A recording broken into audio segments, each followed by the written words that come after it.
Good afternoon everybody. बेटा हम लोगों ने रहीम के दोहे समझ लिए हैं। 5 दोहे हैं जिसमें से सबके मेरे ख्याल से समझ में आ गए होंगे अर्थ सबको। किसी को उसके अर्थ में कोई प्रॉब्लम? हाँ जी अर्पिता।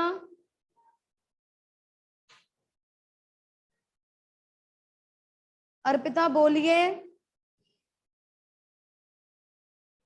ओके हमने क्वेश्चंस भी डिस्कस करने शुरू किए थे जिसमें से एक क्वेश्चन हम कर चुके हैं। आगे के क्वेश्चंस 2 और हैं जो मैं बता रही हूँ। आप लोगों ने बेटा साथ ही साथ प्लीज अपनी नोटबुक्स कंप्लीट करके मुझे भेज दो सब लोग, ठीक है? कॉपीज कंप्लीट करते जाओ और मुझे भेजते जाओ। नेक्स्ट क्वेश्चन इज रहीम जी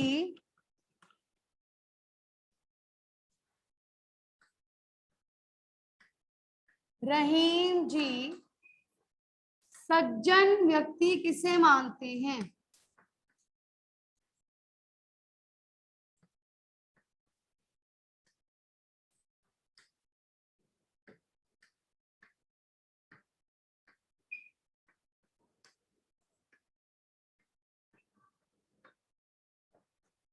रहीम जी सज्जन व्यक्ति किसे मानते हैं?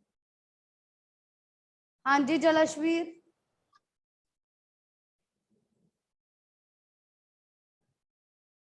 जलश्वीर बोलिए बेटा।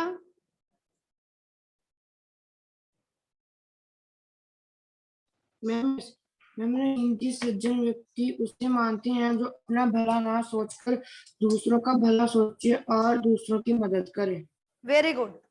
रहीम जी सज्जन व्यक्ति उसे मानते हैं जो केवल अपने बारे में नहीं सोचता बल्कि दूसरों के बारे में भी सोचता है और दूसरों का भला करता है।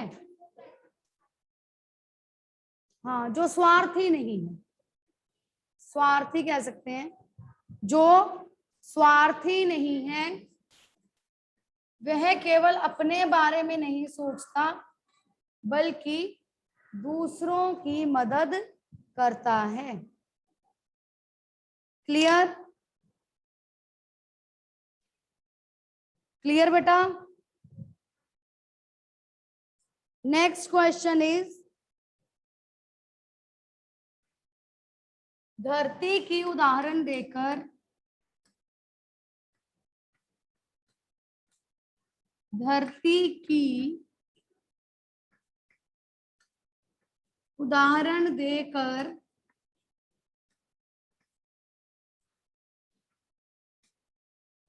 रहीम जी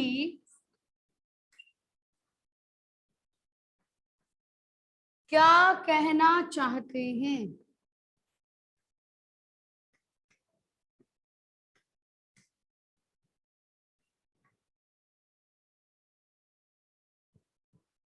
धरती की उदाहरण देकर रहीम जी क्या कहना चाहते हैं?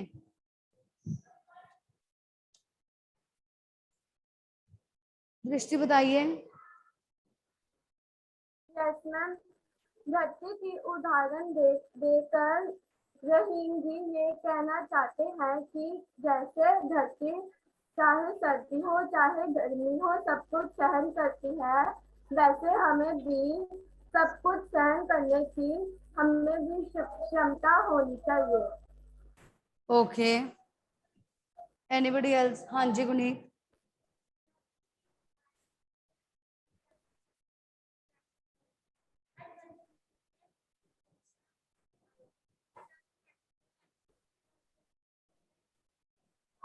ओके धरती की उदाहरण देकर रहीम जी कहना चाहते हैं जिस प्रकार धरती गर्मी सर्दी बरसात सब कुछ सहन कर लेती है। बेटे आंसर लिखो, ये सब मत करो, पॉइंट्स नोट करो। रहीम जी कहते हैं जिस प्रकार से धरती गर्मी सर्दी बरसात आदि सब कुछ सहन कर लेती है, उसी प्रकार से मनुष्य में भी कठिन परिस्थितियों को सहन करने की क्षमता होनी चाहिए।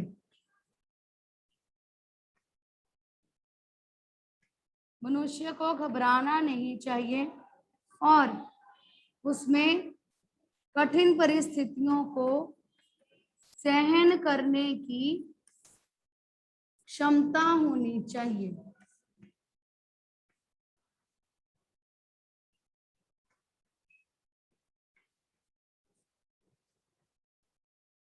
क्लियर?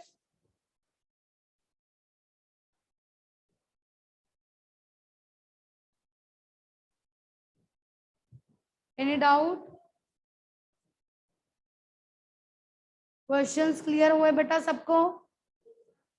किसी को कोई डाउट तो नहीं है? किसी को कुछ पूछना हो?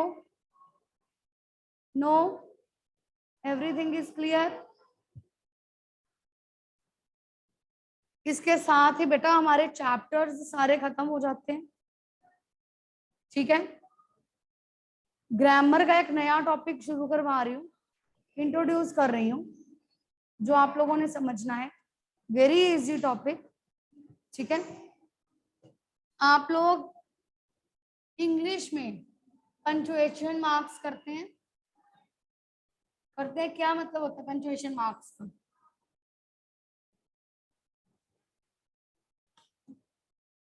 हाँ, जैसे full stop, question mark, full stop कहाँ लगाते हैं? डेक्लरेटिव सेंटेंसेस के पीछे, लास्ट में। ओके, और कौन कौन से पंक्चुएशन मार्क्स होते हैं? एक्सक्लामेटरी और क्वेश्चन मार्क, कॉलन, सेमीकॉलन और बस कॉमास और डैश, डैश होता है, और इन्वर्टेड कॉमास और हाँ G equals to sign. Okay, और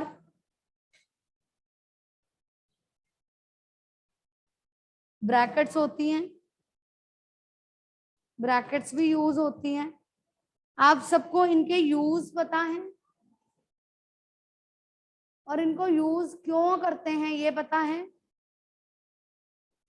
raise your hands online students, कौन बताएगा हम क्यों इनको यूज करते हैं? हाँ जी दृष्टि। मैम जो फुल स्टॉप है वो जब कोई सेंटेंस खत्म हो जाता है तब यूज होता है, और क्वेश्चन मार्क अगर हमने किसी से कुछ क्वेश्चन पूछना उसके लिए यूज होता है। हम इनको मैम और हम इनको लैंग्वेजेस में यूज क्यों करते हैं? इसकी ज्यादा इंपॉर्टेंस लैंग्वेजेस में है ना, पंजाबी, हिंदी, Yes. अंग्रेजी। हम इनको क्यों यूज करते हैं लैंग्वेजेस में? हाँ जी अर्शिया।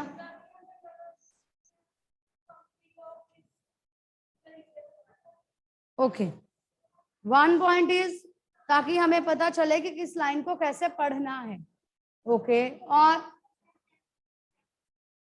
सेंटेंस को करेक्ट करने के लिए, सेंटेंस का अर्थ समझने के लिए। फॉर एग्जाम्पल,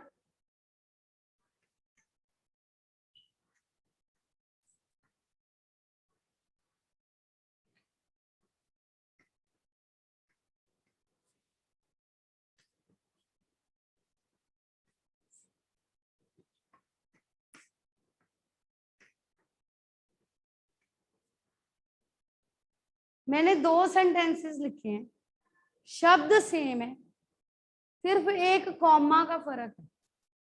ठीक है, कोई मुझे पढ़ के बताएगा इसमें अंतर क्या होगा? प्रभनूर आप बताओगे? सेंटेंसेस पढ़ के मुझे बताओगे कि क्या अंतर है दोनों में? Loud.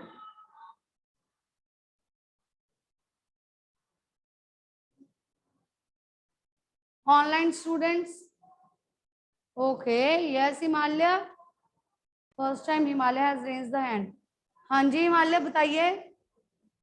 Ma'am am I audible? No. हाँ जी बेटा।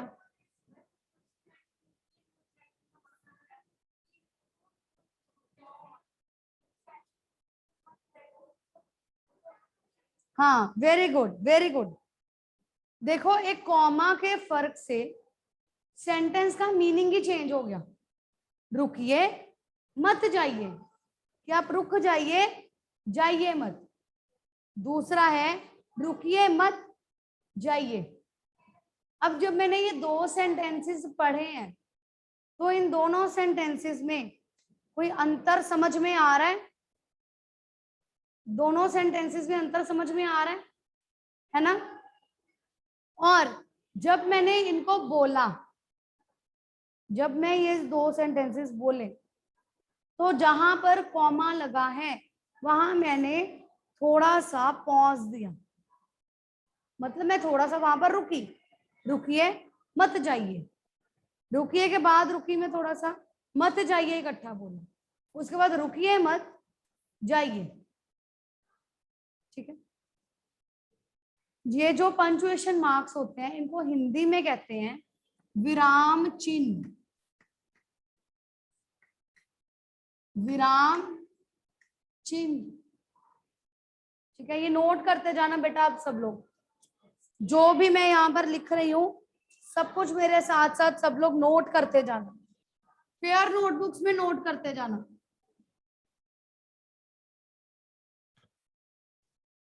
विराम चिन्ह, पंक्चुएशन मार्क्स। ठीक है। विराम का अर्थ है रुकना।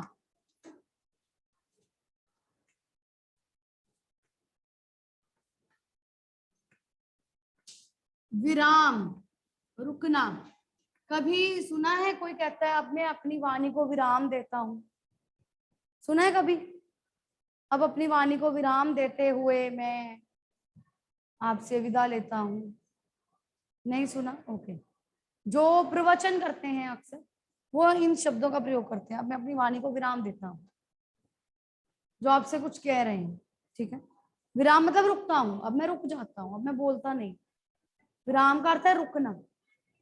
वाक्यों को बोलते समय, पढ़ते समय बीच बीच में रुका जाता है, किसी सेंटेंस पर, किसी शब्द पर बल देने के लिए, जोर देने के लिए। ठीक है।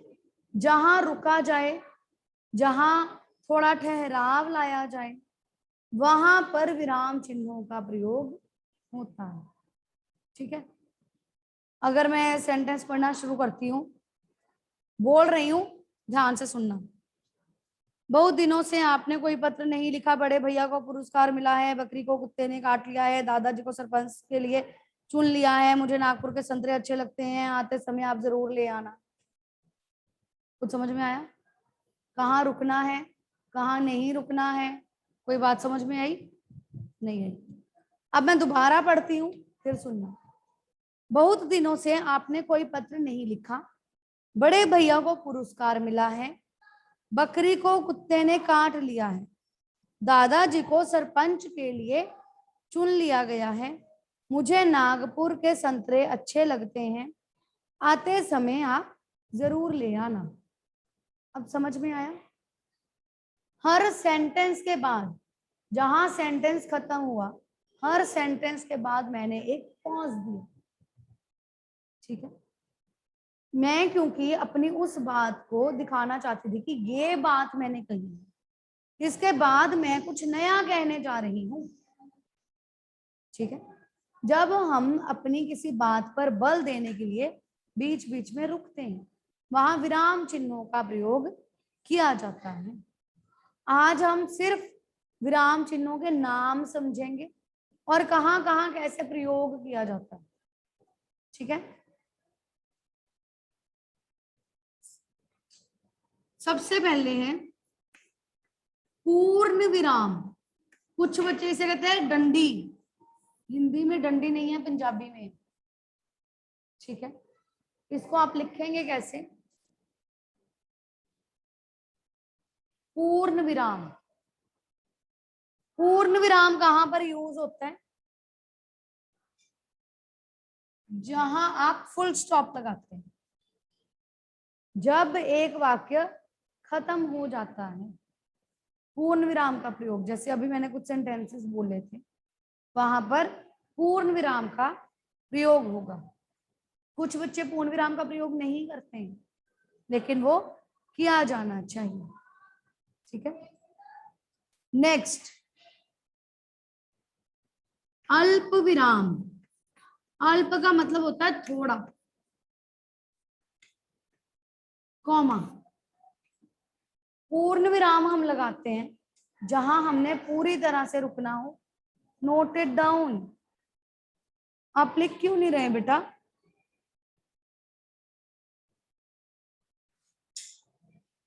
पूर्ण विराम जहां हमने पूरा सेंटेंस खत्म कर दिया। और अल्प विराम का प्रयोग होता है जब कोई सेम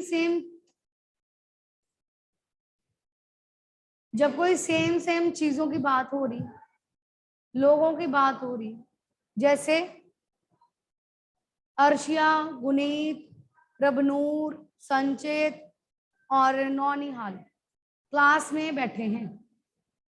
ठीक है, अगर मैं कॉमा नहीं लगाऊं बीच में, गुनीत, अर्शिया, प्रभनूर, संचित, नौनिहाल क्लास में बैठे हैं, क्या ये वाक्य सुनने में अच्छा लगेगा? नहीं लगेगा। समझ में आएगा? नहीं आएगा। एक जैसी चीजों के लिए जब एक साथ वो लिखी जाती है, मेरे पास कॉपी, पेंसिल, शार्पनर, इरेजर सब कुछ है। ठीक, copy comma pencil comma sharpener comma. ठीक है, इस तरह से एक जैसी चीजों को अलग करने के लिए Guneet comma, Prabhnoor comma, Arshia comma, Sanchit और नौनिहाल। जब हम और लिखेंगे तो उससे पहले कॉमा नहीं आएगा। ठीक है, और से पहले कॉमा नहीं आएगा, उसके पहले जितनी एक जैसी चीजें हैं, एक जैसे नाम है या चीजों के नाम है, वहां कॉमा लगे। Clear? Is it clear? Okay, आप लोगों को बेटा समझ में आ रहा है? ऑनलाइन किसी को कोई डाउट इसमें? Any doubt? No? Okay fine. चलिए, इसके अलावा जब आप किसी से बात करते हैं, ठीक है, वाक्य के बीच में जब एक बात पूरी हो जाती है, थोड़ा रुकते हैं, फिर अगली बात कहते हैं। यहाँ तो एक जैसे नाम आए, एक जैसी चीजें आई, इसलिए हमने बीच बीच में कॉमा कॉमा लगा दिया।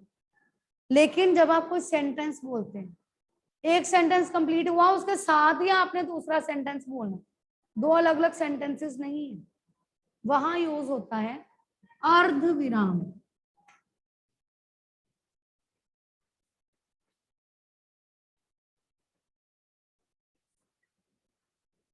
अर्ध विराम,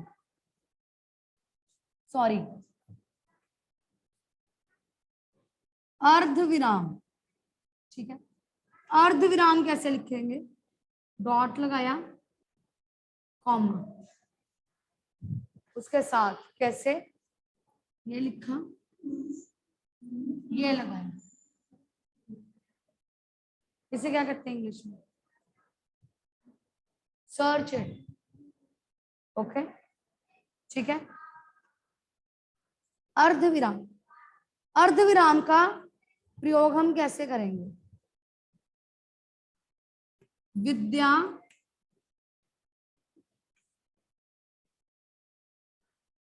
अनमोल धन है,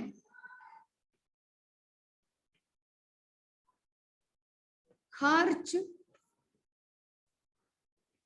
करने से बढ़ता है।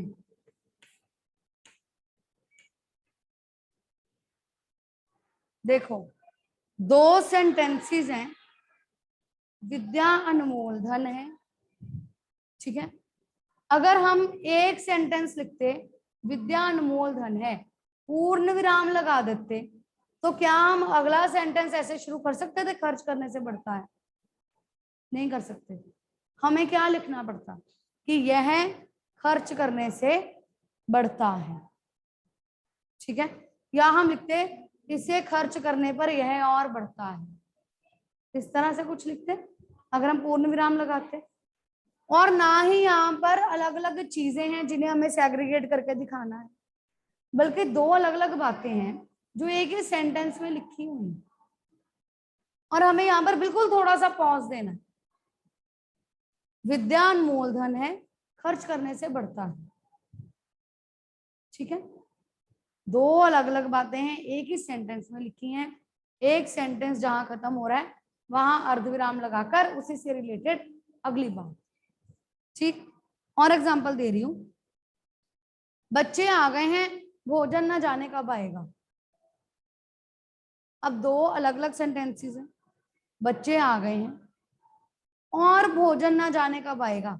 अब हमने और नहीं लगाया, उसकी जगह हमने अर्धविराम लगा दिया, लेकिन हर जगह और की जगह पर अर्धविराम नहीं लगेगा। तुम और मीनू चले जाओ, तुम मीनू चले जाओ, वो तो नहीं बनेगा ना।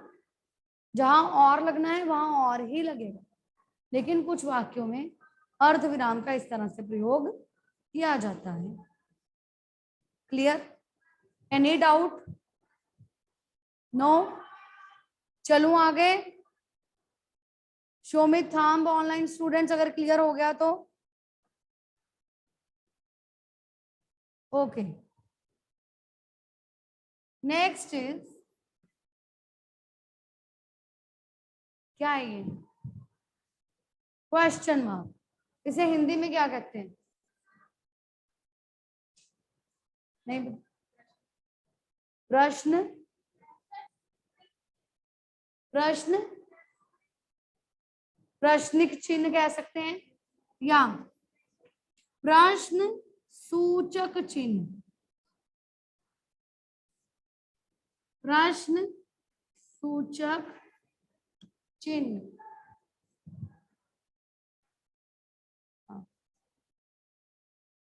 प्रश्न सूचक चिन्ह,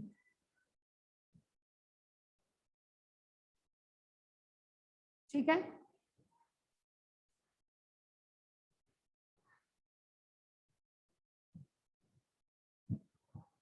चले आगे।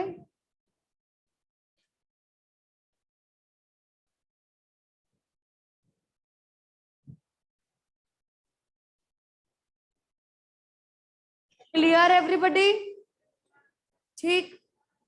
Next,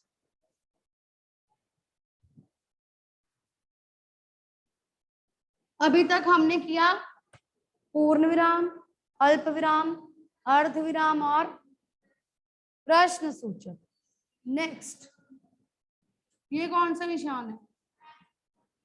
exclamatory. किसको क्या कहते हैं हिंदी में? विस्मय आदि बोधक।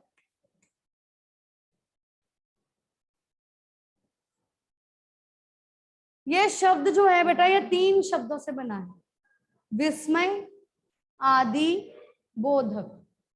विस्मय का मतलब हैरानी, आदि मतलब आदि एक्सेट्रा, हैरानी आदि, बोधक बोध करवाने वाला या बताने वाला। यानी कि इसका प्रयोग सिर्फ हैरानी में नहीं होता, आदि लगा साथ में, विस्मय आदि, यानी कि खुशी, दुख, हैरानी, ठीक है। इसके अलावा जैसे आप किसी को अगर बुलाते हैं, संबोधन करते हैं, जैसे हे प्रभु, उसके बाद विस्मय आदि बोधक, मेरी सहायता करें। बेटा इसका नाम क्या है?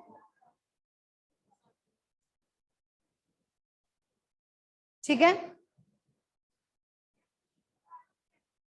क्या बेटा? किसके बाद? हे। हाँ, हाय मुझे चोट लग गई। हाय जब आप अपने भाव बता रहे हैं, हाय अरे आप कब आए, वाह तुमने तो कमाल कर दिया, वो पंजाबी में। छी बहुत बदबू है। हे प्रभु मेरी सहायता करें। अरे बच्चों इधर आओ, भाइयों और बहनों मेरी बात सुनो। ठीक है, वहां पर विस्मय आदि बोधक का प्रयोग होगा। क्लियर? किसी को कोई डाउट बेटा? चलो आगे। ओके, नेक्स्ट इज योजक चिन्ह। योजक चिन्ह, योजक रात दिन, जहां दो शब्दों को जोड़ा जाए, रात दिन, ऊपर नीचे, आगे पीछे, आना जाना, उठना बैठना। ठीक है, और योजक चिन्ह कहां लगता है? वह चांद सी लग रही थी। सी मतलब जैसी। मुझे ये ड्रेस नहीं चाहिए, ये तो चमकीली सी है, बोलते हैं ना, ये ड्रेस मैंने नहीं लेनी। क्यों नहीं लेनी? ये बड़ी चमकीली सी है, मतलब चमक जैसी है, चमक है, चमक जैसी, चमकीली जैसी। ठीक है, चमकीली सी, उसमें भी योजक चिन्ह। थोड़ा थोड़ा पढ़ो, धीरे धीरे चलो। ठीक है, ऊपर ऊपर मत चढ़ो। जहां एक जैसे शब्द आ गए वहां भी योजक चिन्ह का प्रयोग होगा।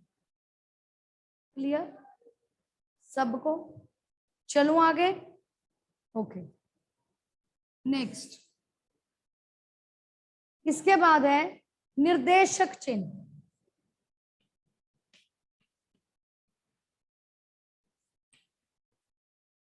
निर्देशक चिन्ह बेटा देखने में तो योजक चिन्ह जैसा ही लगता है, लेकिन योजक चिन्ह थोड़ा छोटा होता है और योजक चिन्ह निर्देशक चिन्ह थोड़ा बड़ा। जैसे मैं बोल रही हूं, जैसे जब मैं लिखूंगी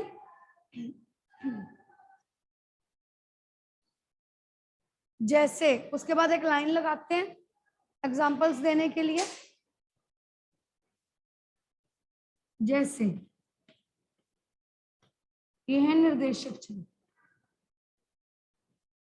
गांधी जी ने कहा अपना काम खुद करना चाहिए। कहा, किसी के सेंग को जब हम कहते हैं वहां भी निर्देशक चिन्ह। क्लियर? ठीक है, उसके बाद उद्धरण चिन्ह।